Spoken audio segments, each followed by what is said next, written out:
Venge thinks I'm vulnerable, and I'm supposed to just take a seat? Like I was the only one fooled by Savathun wearing Osiris' skin? You'd known him far longer than I thought I had, but I don't see her forbidding you from speaking to her. Because it's not about me. It's about who I was, isn't it? Every time the Vanguard tells me that things will get better, I thank them, as if it's a privilege not to be beaten to death. Our past lives aren't supposed to matter. I'm beginning to wonder why I'm the only Guardian being judged by mine. No more apologies. No more creeping around on eggshells. I deserve an audience with Savathun. I deserve to know how much of what she told me as Osiris was a lie. I deserve answers.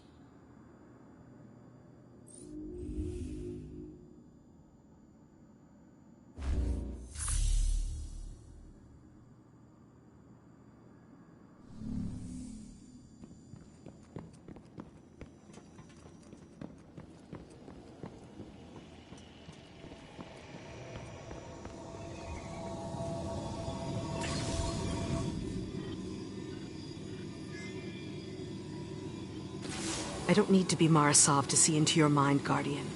You think I'm making a mistake.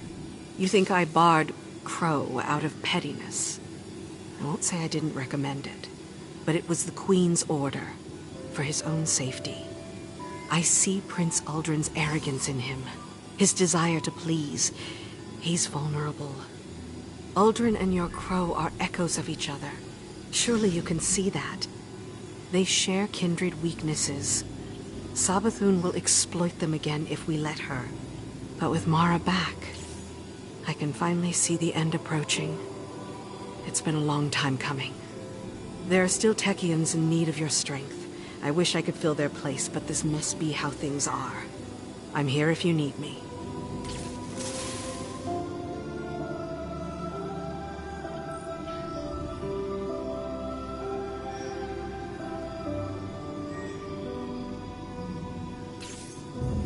Each ascendant beacon you reawaken reclaims a road once lost to me, broadens my sight. But my realm still aches. Savathun has done so much to destroy everything my people worked for. She stole my brother from me, twisted his mind, and delivered him to his executioners. Then she had the audacity to steal him from the Traveler, manipulate him, and lead him back home. It is strange, having him here. And yet not. Crow is a wounded bird, flinching away from me, so much like Uldren, but lost without a guiding hand. Do you understand why I forbade him from speaking with Savathun? This reunion is such cruel kindness. I will find a way to repay her for it. And you will continue to bring me the Techians I need to do so.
Riga worried their song had attracted the storm's attention, and made plans for the flock to leave the hollow. She locked herself away to study. The separation pained Agur, like you know it does. Unable to bear the loneliness, Agur finally took to the sky. High above, the open air cradled him like star-cloth ribbonets. He felt peace in the deafening rush of wind across his feathers. Once he found them a new home, Riga would love him as he loved her. She would offer him the scepter their mother had crafted for him. The scepter that Riga selfishly kept. But as he approached the forest's edge, night fell and thunder shook his heart. Agur saw a great storm building on the horizon.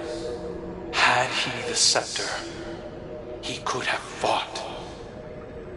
Instead, he listened, straining through the thunder for the faint, secondary beat of Riga's twin heart. Through lightning and chaos, he followed it home. Agur told Riga of the storm, the forest's edge, and the gleaming bulbs of starlight clashing overhead. She didn't scold him or tell Mother Kestrel. She listened and heard the possibility in his tale. Gratitude. Imagine that.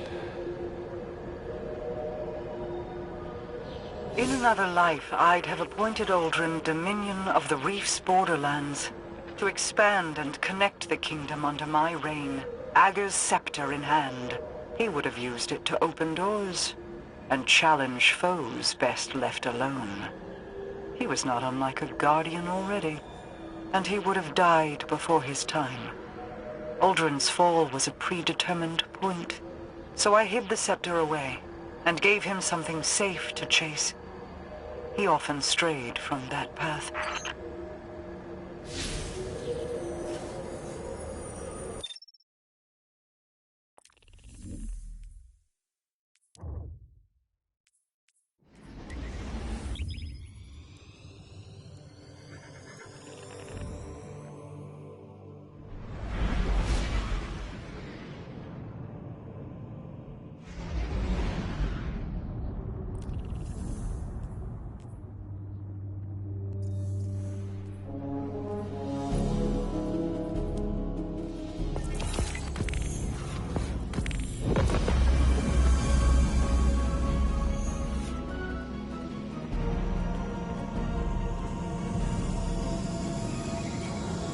How long have your hidden been privy to Aldrin's resurrection? Long enough to watch over him in your absence. And you didn't direct him home. Why? There was a concern he'd pick up some old habits. You know the god made him sick. Riven twisted his mind. Eris would have seen it. She is not so easily deceived by skin-deep tricks. It's true I made mistakes, out of an idea of justice, out of grief. Are you leveling this same scrutiny toward Petra? Wasn't she supposed to be watching his grave? Petra has paid her dues. The Vanguard murdered him and is yet to pay theirs. We both lost family. I'm sorry for my part in yours, but Crow has been treated... My brother is dead. He was exhumed, his body twisted into caricature. You had your vengeance. Is that what you're after? Cade, I still feel that grief like a stone caught in my chest. Some days it's more pronounced than others. Vengeance didn't erode that grief. Then tell me, who am I to blame? Who sent him into Savathun's clutches? Who bludgeoned Aldrin into a scared animal and drove him from his home? You did, Mara. And those guardians who hurt him did so out of misguided anger. Don't make their same mistake. Don't make my mistake.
The compass points unerringly to your goals and clears obstacles from your path by the strength of your will. It will discover our lost Techians when you will it.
If you had to describe the way the spider treated Crow in a single word, what word would that be? Well, the spider is a valued member of the shore's, ecosystem. I wouldn't want to offend. The spider is not here. Well, I would say... horrible. He was horrible. He tortured Crow, demeaned him, treated him like a possession. That's enough. I have all the confirmation I need.